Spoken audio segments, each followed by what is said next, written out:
გამარჯობა მეგობრებო. მაშასე მეტაფიზიკა ეს პროცესი და მისი აღნიშნული ტერმინი კარგად რომ გავიაზროთ, ადვილად რომ გავიაზროთ, უბრალოდ უნდა ვახსენოთ ისეთი ქართული გამოთქმა, როგორიც არის მაგალითად შეძახილმა ხე გაახმო. ანუ ამ გამოთქმის კვალობაზე ჩვენ ადვილად შეგვიძლია წარმოვიდგინოთ ეს პროცესი მეტაფიზიკურ დონეზე. ანუ ყოფიერების დონეზე. თუმცა ეს არ ნიშნავს იმას, რომ თუ კი ესეთი რეალობა მეტაფიზიკურ დონეზე არსებობს ჩვენში, ხო?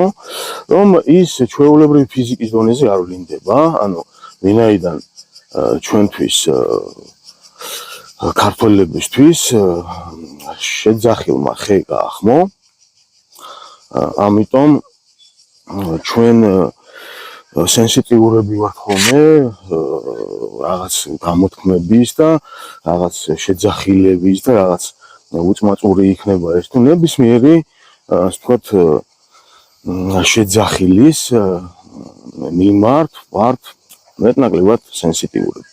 ეს პროცესი დაფიქსირებულია, ანუ არსებობს ესეთი ცნება, პირველადი მატრიცა, ეს არის ეგრეთ წოდებული რეფლექტორული მატრიცა ჩვენს ფსიქიკაში, რომლის ჭრილშიც და რომლის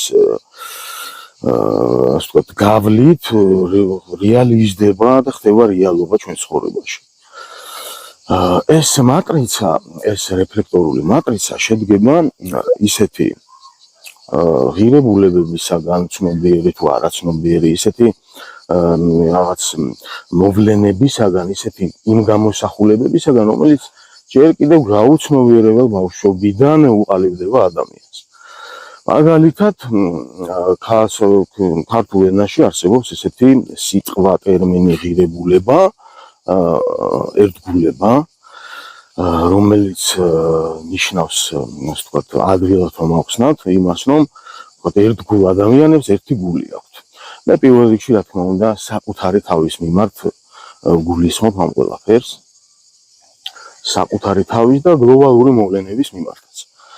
ასევე არსებობს კიდევ სიტყვა ღირებულება თუ ანტიღირებულება, ღალატი, რომელიც ასოცირდება დაღლასთან და რომელიც, ასე ვთქვათ, ცალკე მდგომ მოვლენას, ცალკე პროცესს წარმოადგენს ერთგულებისგან განცალკევებულს. ანუ ღალატი ასოცირდება დაღლასთან.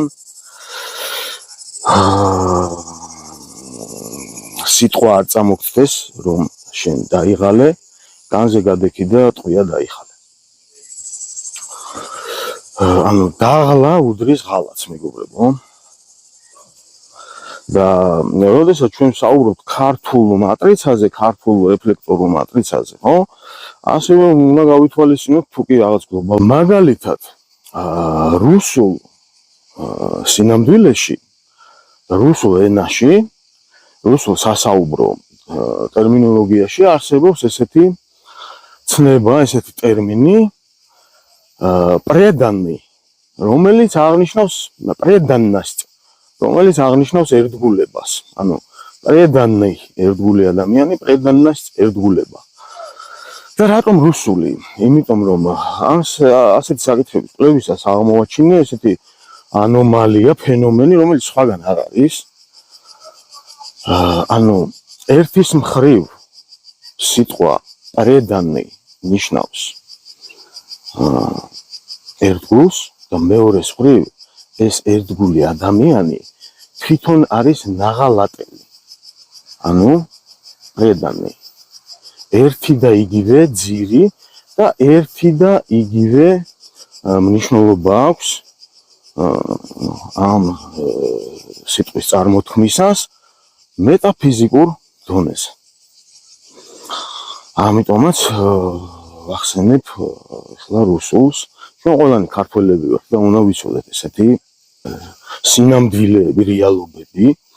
ანუ თუ კი ჩვენ საუბრობთ ადამიანის ვთქვათ იმ რეფლექტორულ მატრიცაზე, რომელიც ინდივიდუალურ პიროვნულ დონეზე და სახელმწიფოებრივ დონეზე შესაბამისად ერთნაირი ხდება, ჩვენ უნდა გავითვალისწინოთ, რომ თუ კი მაგალითად ჩვენს შემთხვევაში, ქართველების შემთხვევაში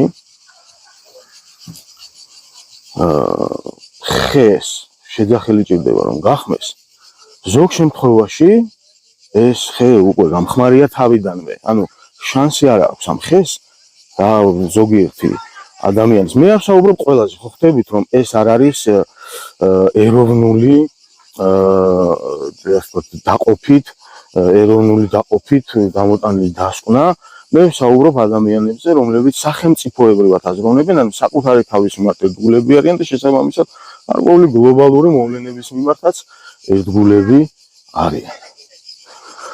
მე იმის თქმა მსურს, რომ ბევრ ჩვენთაგანს უღალატეს ბავშვობაში და ზოგჯერ ცხოვრებამ სულ სხვა გზაზე დაგვაყენა და სულ სხვა რამე გვინდოდა. ანუ ნაღალატებია 99% ადამიანების ბავშვობაში უღალატეს მას, იმიტომ რომ შენ ეს უნდა გამოხვიდე და შენ ის უნდა გამოხვიდე და ეს მიდგომები სოციალურ საზოგადოებრივი ყოველთვის აისახება ხოლმე ადამიანის ფსიქიკაზე და ნაღალატები ვართ ყველა ბავშვობაში, მაგრამ ჩვენში სინამდვილეში ესეთი პროცესი, რომელიც ერთდროულად მოიცავს ერთგულებას და ღალატს ჩვენს ფსიქიკაში უბრალოდ არ არსებობს. მადლობა ყურადღებისთვის.